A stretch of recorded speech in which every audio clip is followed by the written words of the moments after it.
It's time for the Mario Kart World Review for the Nintendo Switch 2.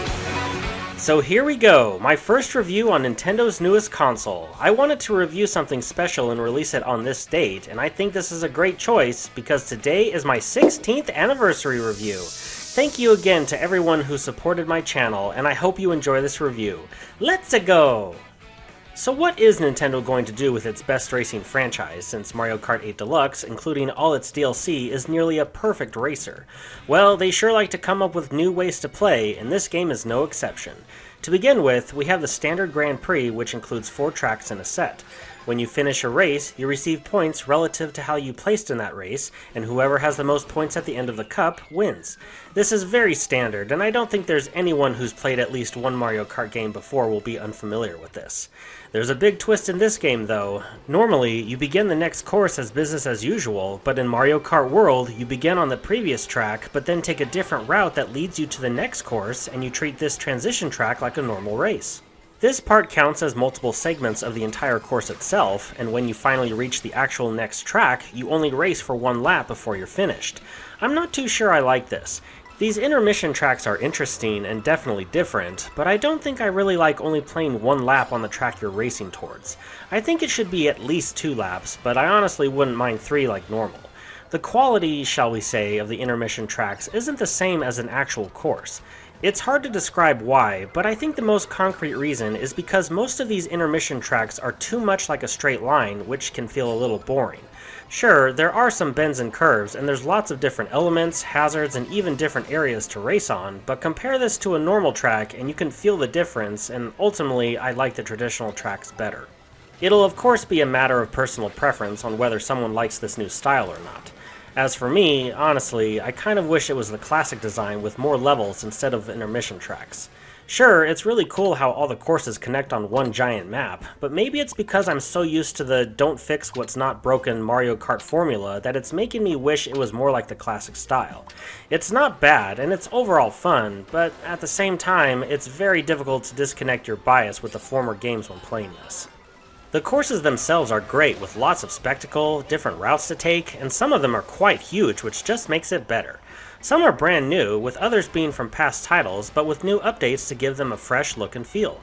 The newest and most notable mechanic in the game is now you can grind on rails and wall ride pretty much anywhere that's available to do so. Many rails allow you to simply ride up to them, but some require you to jump on them. To do this, you can hold down the drift button without touching the control stick to build up sparks, and releasing it will let you perform a small jump. It'll also net you a small mini turbo, and it's a neat addition, but honestly, I don't really think about doing it that often. It's going to take quite a bit of practice in memorizing the courses before I can begin to really utilize this technique to its fullest. The game offers 2 brand new modes, with the first being Knockout Tour. In this mode, you race through 6 courses, each with their own intermission tracks, but the catch is you must place a minimum ranking in order to keep going. The first checkpoint lets anyone who places 20th or higher to continue racing, but each progressive checkpoint lowers the threshold, which adds to the challenge. You can never let your guard down because 1 second you could be in first, and getting hit just once can send you back 15 spots in a matter of seconds. I really like the appeal of this mode, and I think it'll be my go-to more than the traditional races. The second new mode is Free Roam. From the main menu, you can quickly and seamlessly transition right into it with just a press of a button. It wouldn't be called Free Roam if you couldn't go pretty much anywhere, and that's exactly what you can do. Well, to an extent. There are a few places where Lakitu will bring you back if you go too far. When I first saw Free Roam from the trailer, I was a bit confused. Why does Mario Kart need to be open world? Well, there's not much racing involved, but there are many micro missions to complete and collectibles to find. I can see this mode not being very popular among those who don't really care about completionist gameplay, and overall, I think Free Roam is just okay. You can also use this time to use the photo mode to take some cool looking shots. Driving around searching for missions and collectibles can be fun, but it's not something I'm super interested in. A compass could have helped, and maybe even a radar of sorts that lets you know when P-switches are nearby, and being able to play 2-player in this mode could have helped a lot. When racing on the intermission tracks, you'll find golden fast food bags called Dash Food available to pick up. Using it like an item will give your character a speed boost, but if you're a certain character, you might unlock a new costume for them. Not all characters have different costumes, which was quite disappointing. I thought it would have been funny if Cow had a burger costume.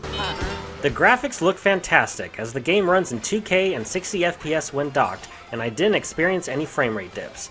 Some areas really shine with HDR turned on, and even my personal opinion of desert-themed levels having a boring aesthetic looked good. The controls are pretty much the same as in other Mario Kart games, except for the aforementioned manual jumps you can perform. The drifting felt a bit different though, coming from Mario Kart 8 Deluxe. I'll get used to it, and unlocking the many different karts and bikes will help.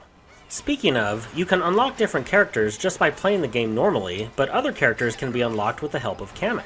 Using his crystal ball item, you and many other racers can temporarily turn into a different character. This will unlock the character you've turned into if you don't already have them on your roster. The Kamek item will usually also summon different hazards to the track, so watch out. Some other notable items are the Golden Shell, which when shot will travel forward and leave coins behind for you and others to pick up, and will explode into a circle of coins when it's finished. The Feather returns from Super Mario Kart on the SNES, which lets you perform a super jump, good for reaching high places and dodging shells that are about to get you. The Mega Mushroom returns from Mario Kart Wii, which is always a fun item, and several veteran items have been adjusted, for better or worse, like the Bullet Bill, which isn't as fast as it used to be, and the Lightning Bolt, which doesn't last nearly as long as it used to. Dodging blue shells is still a thing, thank goodness. I noticed a few differences in the gameplay compared to previous titles. If you just barely clip a car on the road, you won't crash completely and will just slow you down for a bit. Another is jumping on these cars and other racers is now a thing, which can give you a slight boost, and there's a rewind function that lets you rewind a few paces back, which is an interesting feature, but I've yet to find much use for it. Other standard modes return, such as time trials and a couple battle modes. Nothing too special, but it's here, which is appreciated. This is quite different from previous Mario Kart titles.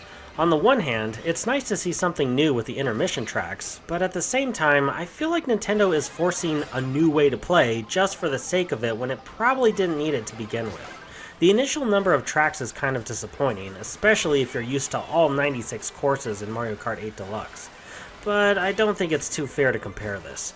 The intermission tracks could be labeled as courses in and of themselves, but the actual tracks are more fun in general. Free roam is interesting, although it can be a bit dull if you don't care about completing micro missions and collecting things. I really like Knockout Tour, and online mode can get pretty hectic, seeing how you can now have up to 24 racers at once. Overall, I think it's going to take me some time to get used to the new gameplay and mechanics this game offers. It's not a bad game by any means, but if you have tons of hours from previous Mario Kart titles, you'll need to have an open mind and know that there's a significant difference going in. If you're ready for a new way to experience Mario Kart, this game is it. This game gets a 4.25 out of 5 with the title of Awesome.